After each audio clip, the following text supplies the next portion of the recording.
Hi friends, Priyamani அவர்கள் வந்து ரீசெண்டாக வந்து ஒரு இன்டர்வியூ கொடுத்துருக்காங்க. ஜனநாயகன் பற்றி பேசியிருக்காங்க, தளபதியை பற்றியும் பேசியிருக்காங்க. ஸோ 2 பேரை பற்றி என்ன பேசியிருக்காங்க அப்படின்னா, ஸோ அதில் வந்து தளபதியோட ஜனநாயகன் மூவியில் நீங்கள் வந்து ஆன்போர்டு ஆனோடனே நாங்கள் எல்லாருமே எக்ஸ்பெக்ட் பண்ணது கண்டிப்பான ஒரு முக்கியமான ரோல் தான் நீங்கள் பண்ணுவீங்க, அதுவும் தைரியமான ஒரு ரோல் தான் எடுத்து பண்ணியிருப்பீங்க அப்படிங்கிற மாதிரி ஒரு எக்ஸ்பெக்டேஷன் எங்களுக்குள்ளேயே க்ரியேட் ஆயிடுச்சு. ஸோ உங்களோட ரோல் எப்படி வந்திருக்கு அப்படிங்கிற மாதிரி கேட்டிருக்காங்க. ஜனநாயகனில் எனக்கு ஒரு நல்ல ரோல் கொடுத்துருக்காங்க. ஸோ அதே மாதிரி உங்களுக்கு தளபதியை பிடிக்குமா அப்படிங்கிற மாதிரி கேட்டிருக்காங்க. தளபதியோட நான் மிகப்பெரிய ஃபேன். ஃபைனலாக வந்து நான் ஜனநாயகன் மூவியில் தளபதியோடு சேர்ந்து நடிக்கிறேன் அப்படிங்கிற மாதிரி சொல்லியிருக்காங்க. அதே மாதிரி தளபதியோடு சேர்ந்து நடிக்கிற காம்பினேஷன் சீன்ஸ் உங்களுக்கு இருக்கா அப்படிங்கிற மாதிரி கேட்டிருக்காங்க. ஆமாம் இருக்குது அப்படிங்கிற மாதிரி ஓப்பனாக சொல்லியிருக்காங்க. ஸோ உங்களோட ஷூட்டிங் வந்து ஸ்டார்ட் ஆயிடுச்சா அப்படிங்கிற மாதிரியும் கேட்டிருக்காங்க. இல்லை, இன்னும் ஸ்டார்ட் ஆகலை.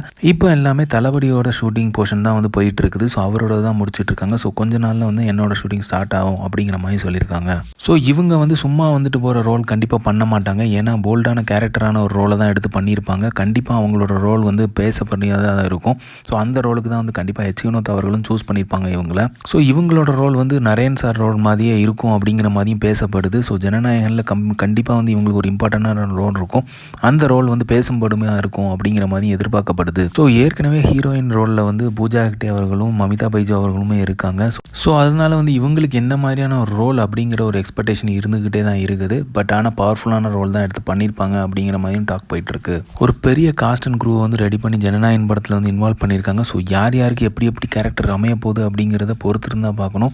ஸோ இவ்வளோ பெரிய க்ரூ இருக்கிறனால மோஸ்ட்டாக பொலிட்டிக்கல் படமாக தான் இருக்க சான்சஸ் நிறையவே இருக்குது. ஏன்னா இவ்வளோ கேரக்டர்ஸ் வரணும் அப்படின்னா ஒரு பொலிட்டிக்கல் மூவியில் வரதுக்கு நிறைய வாய்ப்புகள் இருக்குது. ஸோ வந்து பார்ப்போம், பொறுத்து இருந்து பார்ப்போம். ஸோ இந்த மாதிரி தளபதி அப்டேட் தெரிஞ்சுக்கிறதுக்கு லைக் பண்ணுங்கள், ஷேர் பண்ணுங்கள், ஃபிலிமா சேனலை சப்ஸ்கிரைப் பண்ணுங்கள். தேங்க்யூ.